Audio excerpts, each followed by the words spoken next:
asalaamaaleykum SM2 TV ñu ngi nuyu ñëpp ñu ñuy seetaan di leen jaajëfal man la Dieynaba Coulibaly coordonnatrice su JPS communal bu Mbour. waaw Mansour tey def nañu JPS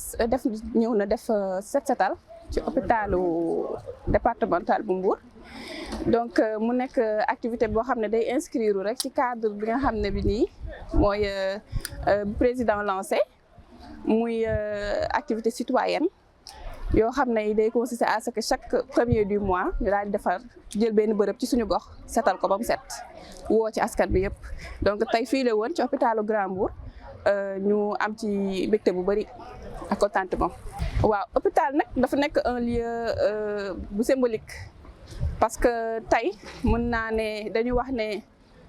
si yoon la ba xam ne di doone benn mais hôpital tey ku fi ñëw ak koo mën a doon rek mën nañ ne doomu aadama moom ngay doon da ngay delluwaat nekk doomu aadama moo xam ministre nga moo xam député nga moo xam loo mën a doon ndax tey boo fi ñëwee rek tawat moo la fi indi te da ngay ñëw ay nit ñoo lay tiim ñoo lay faj ba saafara sa jàngoro donc muy bërëb boo xam ne ñëpp ñoo fi bokk nekk benn ñoo fi bokk yem dayoo donc moo tax ñu ne woon tey nañ ñëw vraiment defar hôpital bi setal ko ba nga xam ne képp koo xam ne bi am nga jàngoro nga ñëw fii nga mën a faju ci anam ak ci environnement bu sell. waaw PCA ñëw na fi tey fekk si jeunesse patriote bi ci set setal bi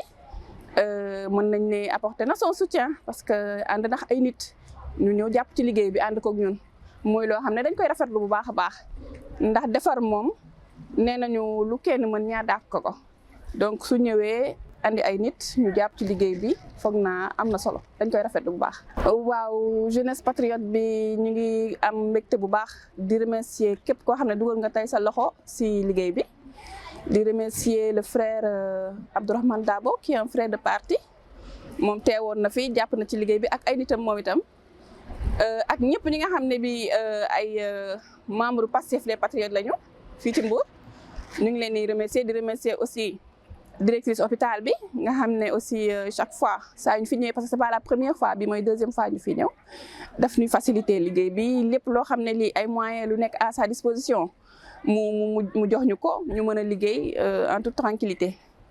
donc di remercier bu baax a baax ñëpp ñi nga xam ne mobilisé wu nañu tey jii ñëw fii ci liggéey bi.